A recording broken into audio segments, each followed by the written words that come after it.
அவர்களும் திரு ஸ்டாலின் அவர்களும் அவங்களுடைய குடும்பங்களை காப்பாற்றிக் கொள்வதற்காக 2 பேரும் சேர்ந்து ஆட்சி அமைக்க பாரதிய ஜனதா கட்சியோட முழு ஆதரவுடன் ஆட்சி அமைக்க முயற்சி செய்தார்களோ அதனாலதான் அவங்க கூட்டணி கட்சியிலிருந்து அவ்வளவு பேர் இன்னைக்கு வெளியே வந்ததுக்கான முக்கிய காரணம்.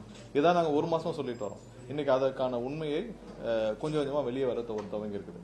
ஏன்னா இது அவங்க முழு வீச்சில் அந்த முயற்சியை எடுத்தார்கள். எனக்கு கவுண்டிங் முடிஞ்ச அடுத்த நாளிலிருந்து இவர்கள் எல்லாம் எப்படியாவது தமிழக வெற்றி கழகம் வரக்கூடாது, எங்களுடைய தலைவர் அண்ணன் விஜய் அவர்கள் முதலமைச்சர் ஆகக்கூடாது என்ற ஒரே ஒரு குறிக்கோளை மட்டும் வச்சுக்கொண்டு முழுமையாக அவங்க இருவரும் சேர்ந்து ஆட்சி அமைக்க முயற்சி செய்தார்கள். அதுக்கு முழு அளவில் அவங்களுக்கு டெல்லியின் ஆதரவு இருந்துச்சு. ஸோ அதனாலதான் இன்னைக்கு ஒவ்வொரு விஷயமா ஒவ்வொருத்தரும் இன்னைக்கு கூட்டணி கட்சியிலிருந்து வெளியே வரும் வேலைகளை செஞ்சு கொண்டு இருக்காங்க. முன்னாடி இருந்து அவங்களுடைய கூட்டணியிலிருந்து வந்த எல்லாரும் வெளிவந்ததுக்கான முக்கிய காரணம் ஒரே ஒரு காரணம் தான். இவ்வளவு பேர் ராஜினாமா செய்யறதுக்கும் காரணம் தான்.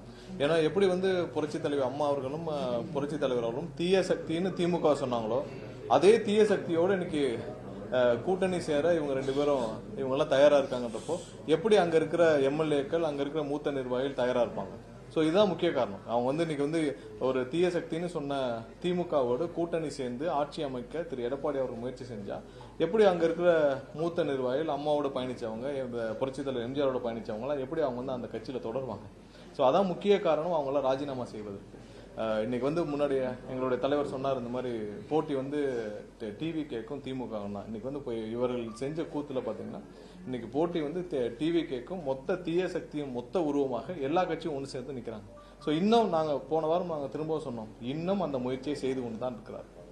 இன்னும் எப்படியாவது குறுக்கு வழியில் ஆட்சி அமைக்கும் முயற்சிகளை திமுகவும் திரு ஸ்டாலின், திரு உதயநிதி மற்றும் திரு எடப்பாடி அவர்களின் மகன் 4 பேரும் ஒரு சில தொழிலாளர்களுடன் சேர்ந்து இந்த முயற்சியை இன்றும் செய்து கொண்டுதான் இருக்கிறார்கள்.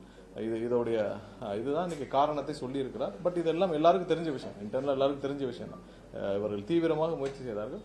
பட் மக்கள் கொடுத்த தீர்ப்புக்கு எதிராக மற்ற கட்சியினர் மற்ற கட்சி அவங்களுடைய கூட்டணி கட்சியினரே தயாராக இல்லை. அதனால இந்த கூட்டணி எங்களுடன் சேர்ந்து இன்னைக்கு ஆட்சி அமைக்க ஒன்றாக இருந்தால். ஆனால் ஒன்று மட்டும் உறுதி, இவர்கள் செய்த ஒரு விஷயத்தால் இனிமேல் தமிழகத்தில் என்றைக்குமே கூட்டணி ஆட்சி தான் என்பது உறுதியாக இருக்கிறது.